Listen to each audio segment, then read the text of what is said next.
What's up, you black clothes wearing motherfuckers? Welcome back to another Metal Motherfucking Monday with your boy Izaac, Doherty, and Curt. It's gonna be a good one, so let's get this shit rolling.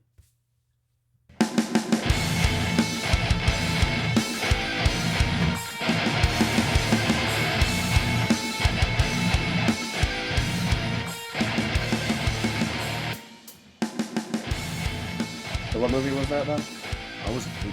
That was my script. Tooth Creek is my script. That's not a movie. I wrote that. Oh! Yeah. I was actually going to do it. I was actually going to film it too. Well, shit. But yeah, that's a script. I wrote that. Well, it sounded dark. Yeah, and that's... So basically like these two... So what happened... Do I need to cover what just happened? If you want to, or we can press forward with... Okay. Well, I mean, Tooth Creek is a script that I have in mind. Like, it's really a short story for now. But these college kids basically go on a kayaking trip in the Olympic Peninsula, and it's a giant river system that runs through Washington State, and it might go into Oregon, Canada, I'm not sure, but I know it's a giant national forest area. And basically, they get into these rapids. Three of them die. One of them falls directly forward into a rock, smashes his face. His brain is on the fucking rock, and you actually see that in the film. Like, you see this dude's face. Hit him with the gore right away. Mm-hmm. You see this dude's face literally splatter. Like, the blood is squirting everywhere. And one of the girls... Classic horror cinema. Mm-hmm. Like that old school. Kind of, yeah. Horror cinema. Mm-hmm. And it's really a thriller as well. It has you on the edge of your seat a lot. And I can envision it. Yeah. And one of the girls falls overboard into the water, and her hair actually gets tangled up with the dude's paddle. So when he goes to try to get them out of the rapids, it actually gets tangled up in her hair, and he rips her scalp off. Nice. Like, yeah. Have you seen Piranha? No. There's a scene in Piranha where this chick falls in the water, and her hair gets in the prop of a boat. Oh, propeller. Yes, a propeller. Yeah. And it starts winding up, and she's screaming and flailing and freaking out, and it rips her entire scalp off from above her eyebrows. Oh, shit. Yeah. Damn, that's fucking crazy. But yeah, and then they basically... But that sounds like that'd be a gnarly scene to, like, have that happen. Yeah. All the screaming and shit. Mm-hmm. And like, I haven't decided how I want that scene to play out. But I've watched a lot of horror movies, and I've also like looked into film history as well, like how they make movies. Never a bad thing to do. No, it's not. Especially when you write yourself, you want to learn like what are some important key factors in that. Mm-hmm. And a lot of, believe it or not, the scariest thing you can do in a movie is show the worst violence imaginable or worst struggle you can possibly think of, and have the lowest, eeriest music you can, almost as if it's just vibrations, because it intensifies the moment.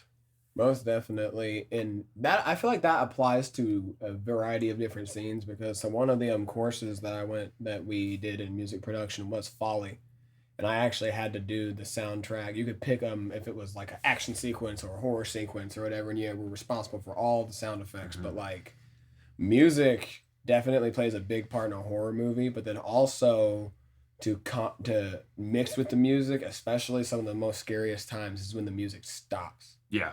Because a lot of times that's choreographed for a jump scare, but if you have it just silent and you have just the sounds and acoustics of the scene happening, but you carry it on, you have no idea where to go. Mm-hmm. And that's kind of where that first scene comes. Well, that's not really a first scene. That's really when the movie starts. That's when the story, it really picks up. And then when they go over the waterfall, the bodies come ashore. The ones who made it are on the shore. And basically they bury the bodies in the woods, and it's maybe 200 feet into the woods. You got to think, you can't carry a body that far. Right. I'm guessing they're lost at this point. They are. They have no idea where they are, because they went down the wrong channel, and that's what happened. But if Tooth Creek is possessed, oh, that's not what it is. Oh shit! There's no haunting. Oh damn! It's just it's literally the okay. Okay. So This is a lot deeper. Yeah. This is. Oh, yes. Oh, yes. Most So certainly. basically, they bury the bodies about 200 feet into the woods. The first night they go to sleep, they feel like they're being watched, but they can't put their finger on it because they don't see anything. They just have this eerie feeling like they're not alone. Like, you know, when you're in like a weird building that's maybe haunted or something, and you just have that feeling. I've had moving jobs in retirement homes, Mm-hmm.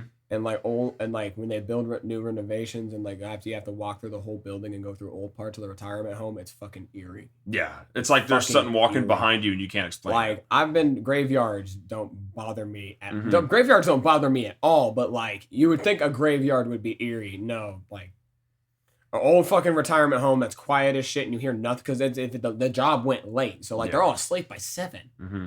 So like, I'm there at 9:00 and it's pitch black outside and dead silent. Yeah. And like, the more like the abandoned parts and like certain floors that don't have any residents on it, Mm-hmm. it's just fucking creepy. Yeah.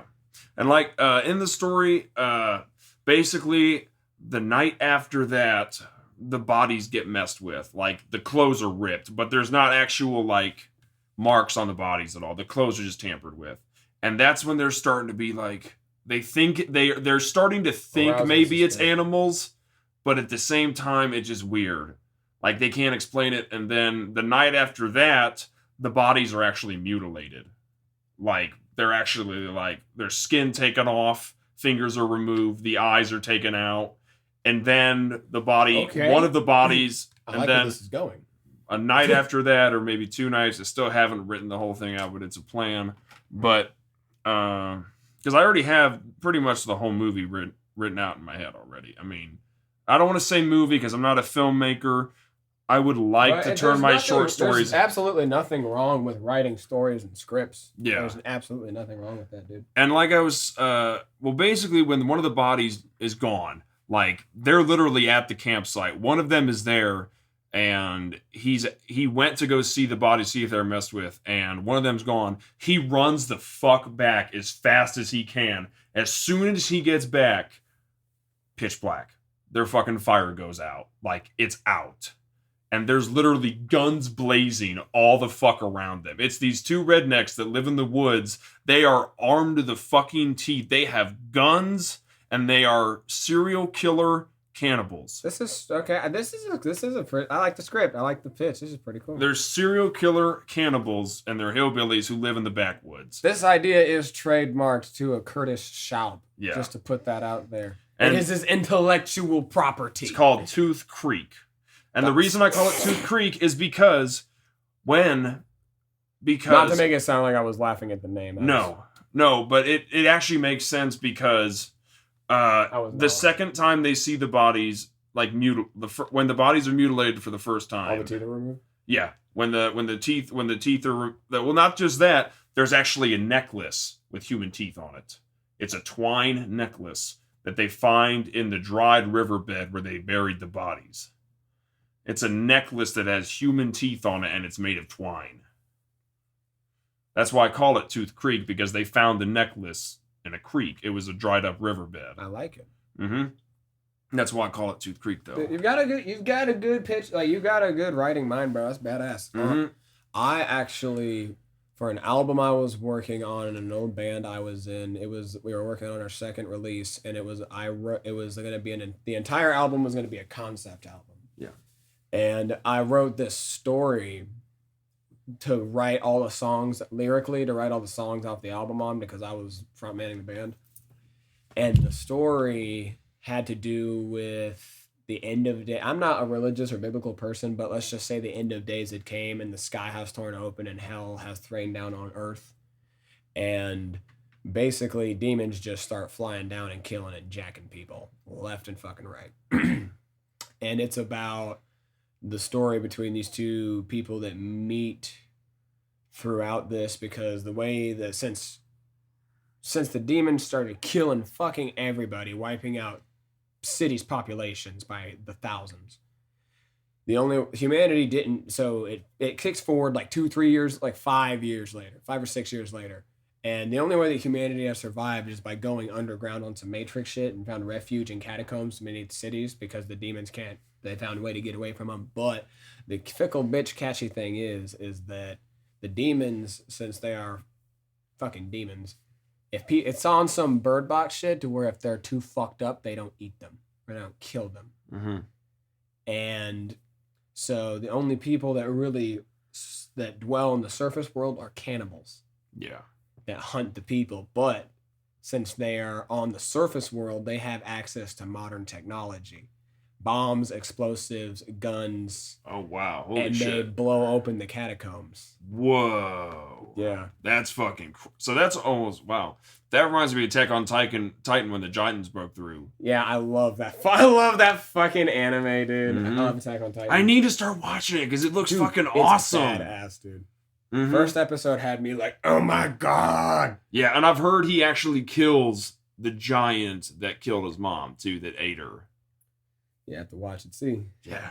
I'm gonna tell you, he may or may not, and in between that point in time when he may or may not, a lot of fucking people die. I've heard, yeah. And I know he charged his best friend to a crisp pretty much when he transforms. Some people are spoiling shit for you. Spoiler alert. But still, dude, it's still absolutely worth watching. I've been watching the highlights on YouTube, and it's just lit as fuck. Dude, it is awesome. The story gets you by the boo-boo, but the whole album was wrote about that. So that's why I had a song about cannibals and a song about like the land being completely desecrated. But that I like hearing someone else who likes to write dark shit like that. Mm-hmm. I appreciate it. Yeah, it's pretty cool. And if I can go back to that too, because I wasn't actually finished about that story yet. But basically, what happens is when these hillbillies come in with these guns, they basically kidnap the entire group, and only one of them, who didn't get to the campsite in time, he was actually still a couple 100 feet into the woods, so like they didn't see this dude. They did not see this. So it's the lone survivor. It's the lone survivor who didn't believe in shit. He didn't believe in anything, and his dad was like a priest, and he's like the outcast of the group. So like everybody thought he was a loser pretty much, and they didn't even know why he was there. And basically, I love the depth of this story, man. It's pretty sweet. And basically, but you don't want to reveal too much about it though, because if you plan to do something with it, you don't want to spoil all the beans. And plus, in between here and now, you'll probably add a lot more. Yeah, probably.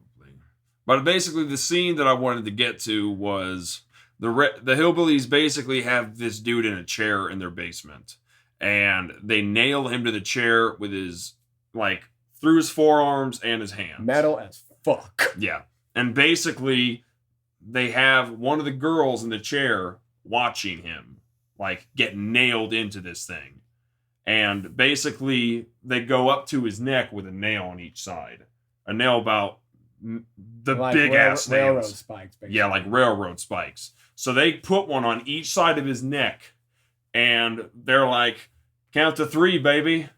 1, 2, boom. Those fucking nails go into each side of his throat.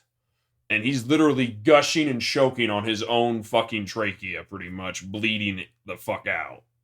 This sounds like a Chelsea Grin video gone dark. Yeah, and basically you actually see him choke to death on his own blood from the injury. Nice. I love the saw appeal. Yeah. That's badass. Mm-hmm. Yeah. Fuck yeah. Mm-hmm. On the topic of dark crazy shit, I was jamming to some Iowa today.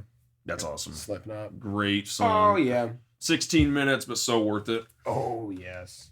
That's such a piece, dude. Mm-hmm. It really is. And I was listening to the live version on Spotify, the deluxe version. Yeah. So they had the whole 2002, I'm pretty sure it was Download Festival.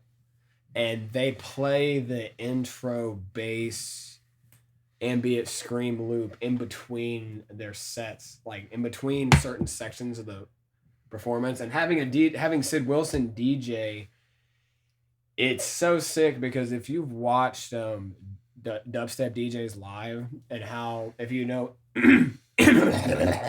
anything about the swapping the sounds and cutting 2 songs together and shit, having Sid there to always have something going on, or to add whenever that crazy shit goes on with Slipknot, is always just like that's a big thing that makes them so badass live, is that there's just so much you get with that package. Have you seen Slipknot live?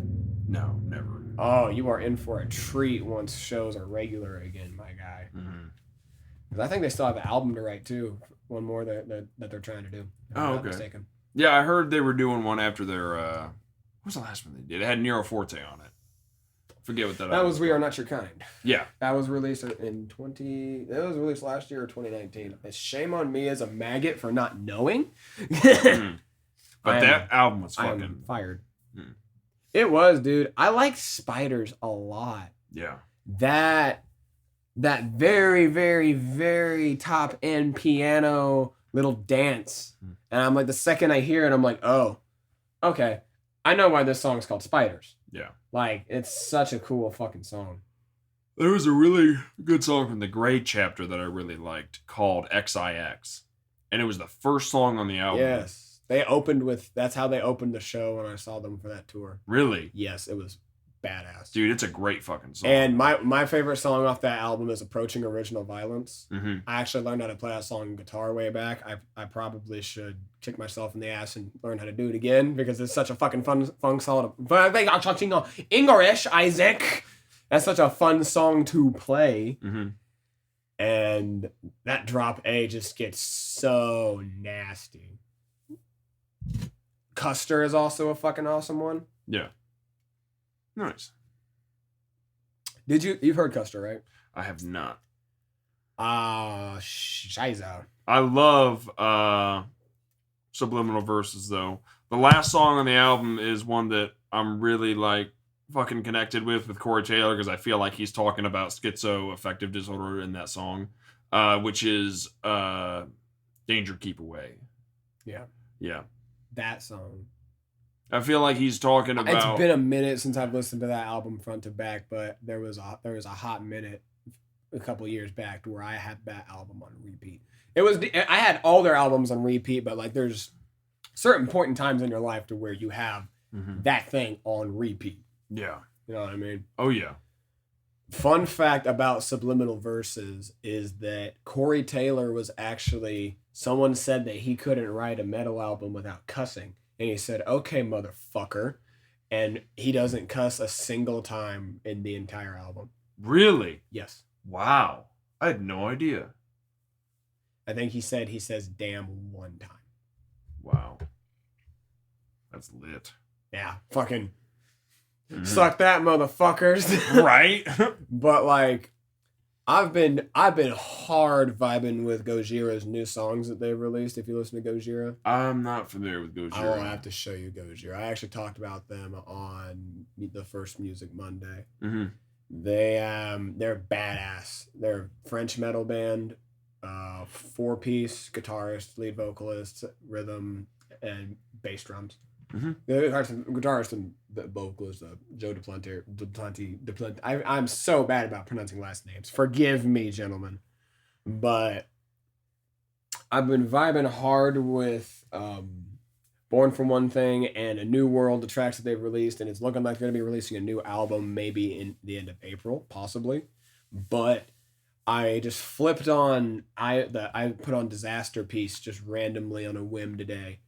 And right when it opened up, I was just like, oh, it's been too long since I've listened to some good old Slipknot. Because I had to hit my plague, Metabolic. Fuck yeah. Me Inside is probably my favorite song from the self-titled album. The self-titled album is a true work of art. Mm-hmm.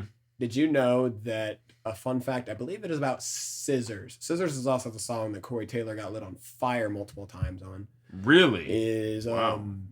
Scissors, the first half of the song is composed, and then when they do it, it's composed, but the first half of the song is orchestrated, and then when they play it live, the last half of the song, the last 2 minutes to 3 minutes is all on the spot improv.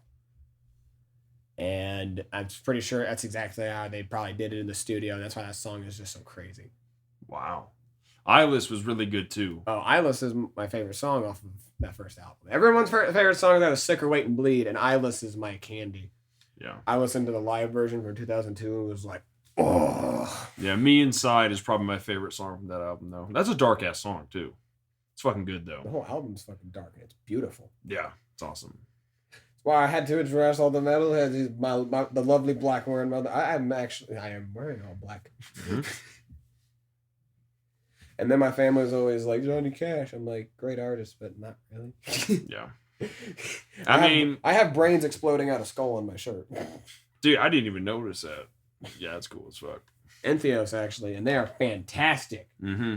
What was that 16-minute metal song you showed me when you were here last time? That would be Behold the Kingdom of the Unholy Dying Wretched by Infant Annihilator. That was a trip. That song is fucking amazing.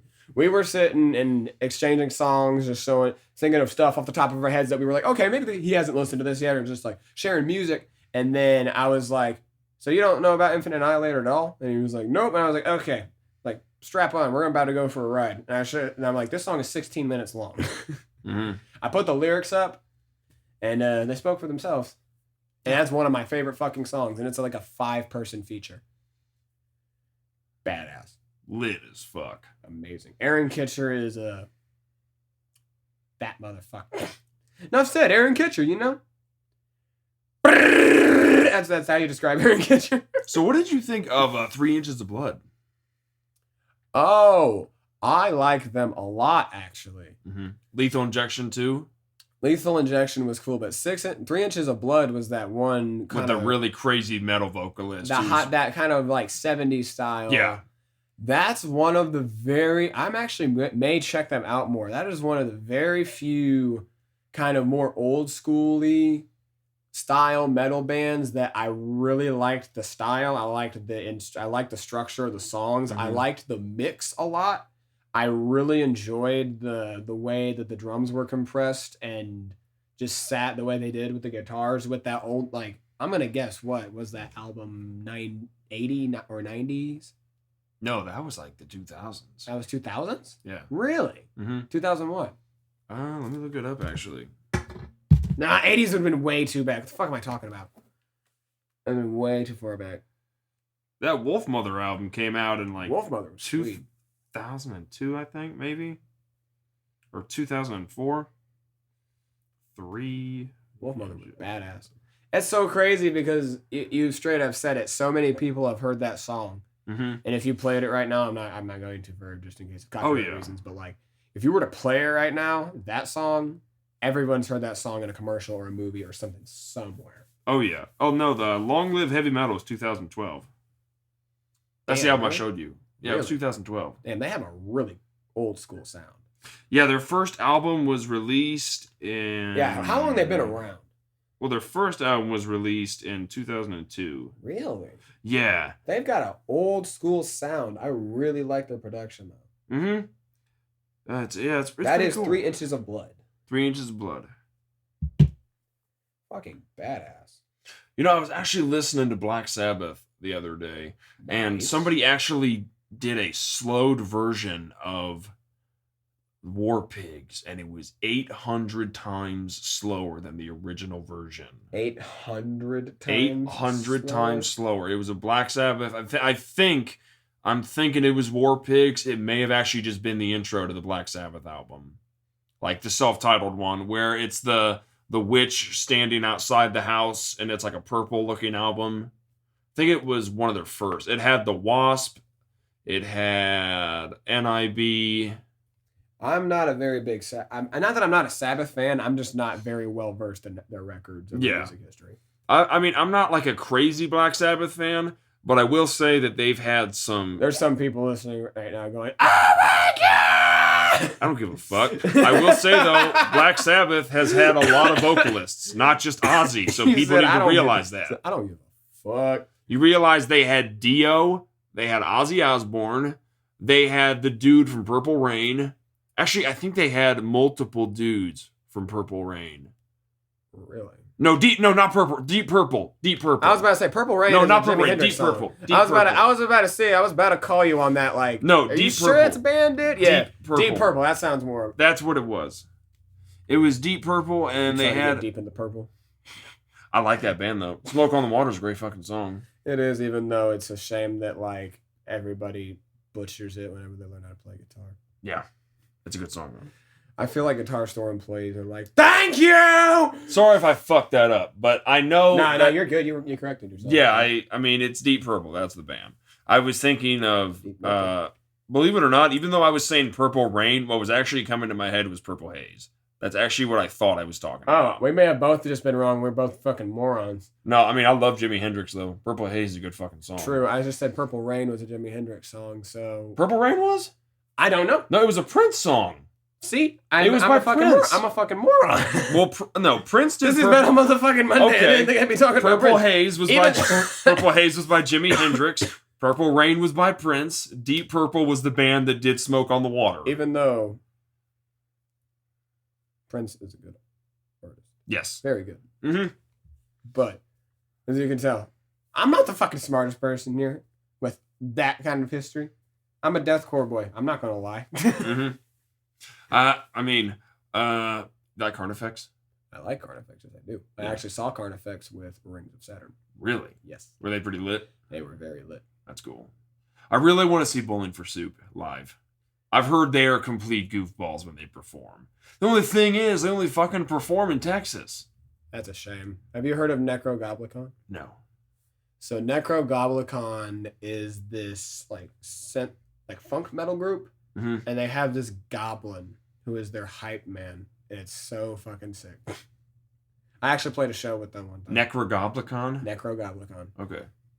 Have you ever heard of Orange Goblin? No. That's pretty good. I like this goblin theme we have here. Mm-hmm. We were talking about Leprechaun earlier. Yeah, the film score for that was pretty cool. Yeah, that's something else too. Film score. Granted, this is Metal Motherfucking Monday, but film score. You showed me that, and as a metalhead, and for people the English rebooting English,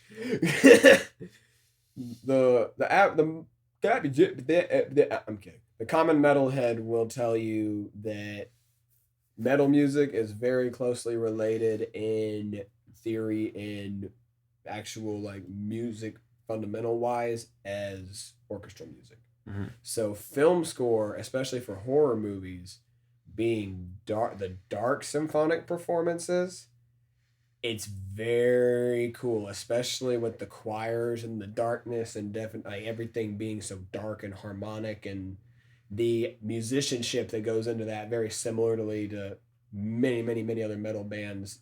And I feel like if you like heavy metal music, you would probably enjoy film score. I think it's a shame that it's not more popular. Yes. Yeah. The only thing is, the only way you're really going to know about the music is if you saw the movie. Because True. It's hard to get into it because it's not really on a lot of streaming platforms, unfortunately. Most of it is on YouTube. I mean, there probably is some stuff on like Spotify, but dude, you're not going to find Creepshow 2 on iTunes. So what would be some good movies that you would recommend people listen to a film score to get an idea of what it is? Name 5? What? Can I name 5? I'll name 5 of them. Yeah. Cool? Okay, you said that a little quick. I was No, like, I'm sorry. I didn't mean to say that. No, so I thought fast. I was like, is that a name? No, I'll give you 5. Yeah, dude, go for it, man. Probably. So this is going to count as multiple, but this is just going to be the first one. It'd be Omen 1 and 2. So You showed me Omen 2? I showed you both Omen 1 and 1, 2. Okay. 1 and 2. That one was really cool. Yeah, the first one was the Killer Storm from the Omen, and the Omen was composed by Jerry Goldsmith. He's a very, very good composer. He does really amazing stuff. Shout out Jerry Goldsmith. Mm-hmm. He did one called The Killer Storm, though, and that was basically the scene when the priest has the last meeting with the father of the Antichrist. Like, not his actual his real dad is the devil, but right. His adoptive father. This is an older movie too. It's a very old. It was like, I think it was like 68. So old school horror fans. Yeah, I think it was like 68 when. Stretch your fingers. You're Yeah. hit your keyboards. Mm-hmm. Was it 68 or 78? I'm not sure. It's an old ass movie though. But The priest basically was told, like, stay away from my family or I'm going to report you and you're going to get deported to another country. Because the dude was actually the prime minister and his adoptive son was the Antichrist and he didn't know. Damn. And so the priest, like, goes through this park and this storm starts picking up. And the music gets more intense and more intense and more intense. Oh, and so he breaks into this church courtyard and tries to get into the church. And the music gets fucking insane. And this spike that was on the church roof lunges down and goes straight through the dude's chest. Gets struck by lightning. Yeah, I'm picturing that happening with the music, and that's very fitting, but also me having not seen the movie, it just that instrumental just took me somewhere. Mm-hmm. I was like, it actually gave me chills, and I was like, oh, this is something. This is interesting. Mm-hmm. And there's very different aspects that people use with horror movie film scores. It really depends on the vibe and what the theme is of the horror movie itself. So a lot of times what they'll do with movies like The Omen that are supernatural, they'll use... We have been talking... Not that this is not interesting, mm-hmm. but let's list the other... Oh, yeah. I would say Creepshow 2 would be one.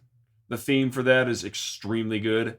28 Weeks Later, that had some songs that were not specifically film score, but it is a very, very good representation of... You showed me a song, and that one was really cool. Yeah, it's just the way that it built. It was very progressive. Mm-hmm. So I'd say The Omen, 28 Weeks Later, Creepshow 2, probably the Nightmare on Elm Street films are really good to check out. I would agree. And then Cannibal Holocaust. That is one of the greatest horror film scores of all time, and it's insane. You know who it was composed by? Riz Ortani. Most people don't even know who the fuck that is. That's like the only movie he ever did. And the only reason I know that is because I've listened to that soundtrack probably over a dozen times. And it never gets old. And the reason why Cannibal Holocaust had such a good score was because the movie was so realistic. People actually thought it really happened. The dude actually made his camera... It did. Yeah. No, it didn't happen. It didn't happen. But he made people think... What are you talking about, dude? Cannibal Holocaust? What are you talking about? Yeah, it did. No, the dude made his camera... Let me dream! You can dream, but it didn't happen. He said, I would have been there.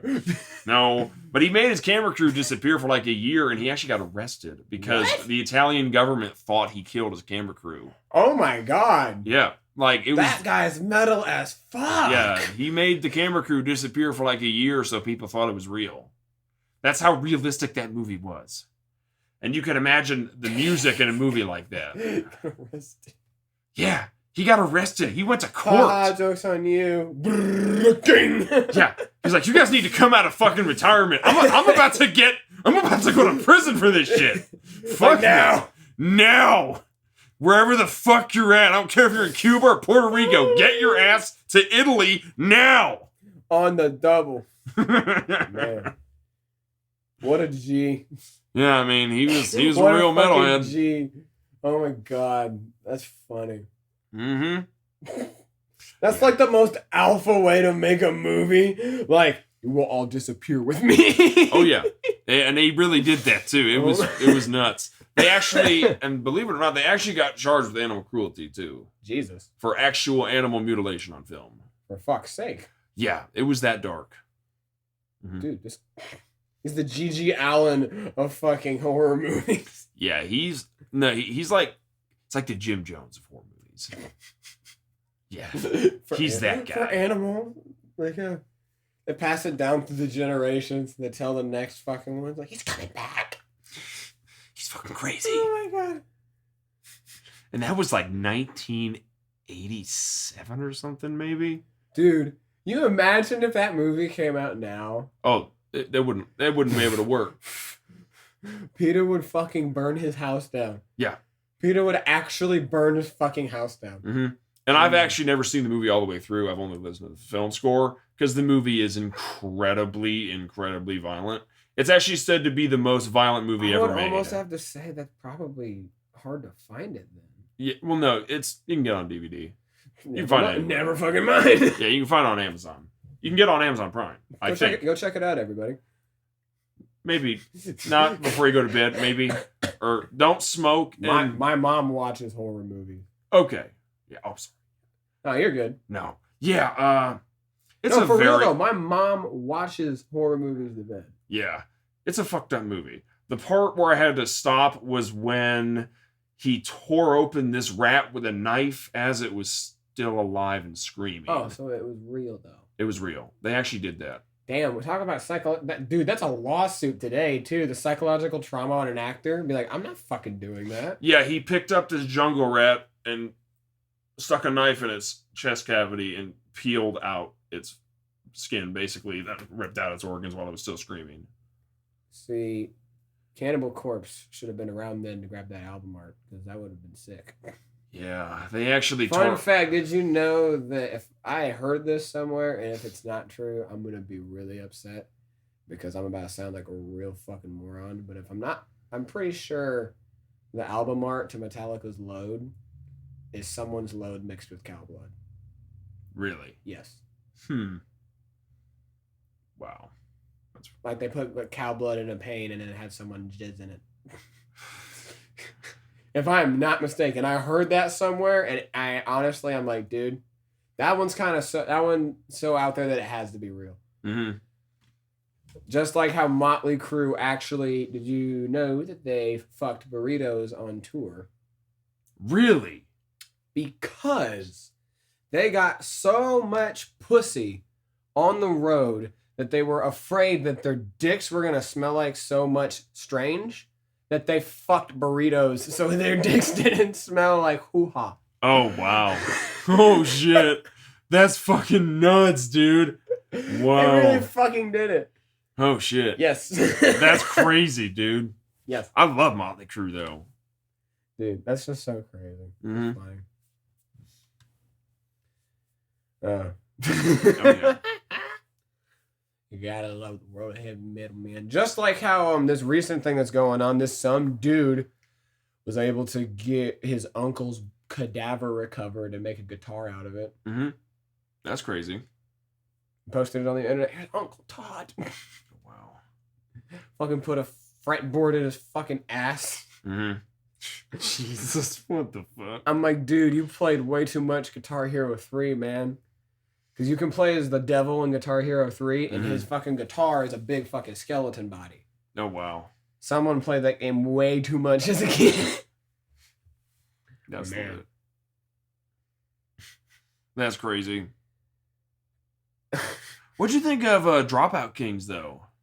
Dropout Kings? Oh! The metal band I showed you. Yes, and Lethal Injection. Yes. Lethal Injection's really good. Lethal Injection was the one with the guy that had the dreadlocks, right? No, that was Dropout Kings. Dropout Kings. Yeah. Those motherfuckers were... I like Lethal Injection. Yeah, Lethal Injection was the dude with the fucking 8-string with the fucking caddy bouncing behind him, and I was like, that's extreme in like all ways. Like it just when you see 8-string, you just go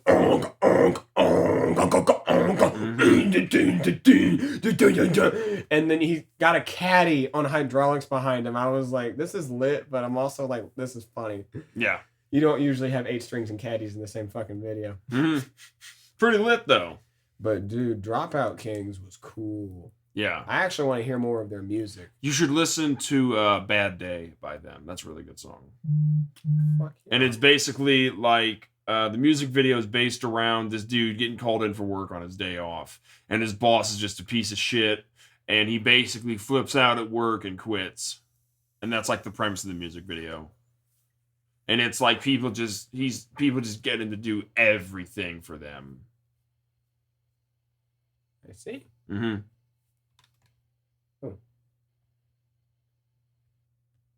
That was, but another group had a video like that. I'm trying to think of it. I can't off the top of my head right now. I'm drawing a blank here. I want you, mate. That was much more British. That was bad though. Yeah, you know, Vinny. British. I mean, it happens. Yeah, you're right, boy. I mean, come on, Vinny. You know, come on. I mean, you know what I'm talking about over You here? know what I'm saying? I'm trying to film a movie, know what I'm saying? I understand your We concern. gotta drop off the grid. I understand. I understand this is a hard pitch. You know, I get it. I got you. It's all right over here. And on that note, I think we're gonna wrap it up here. And it has been another good one here with Mr. Curt.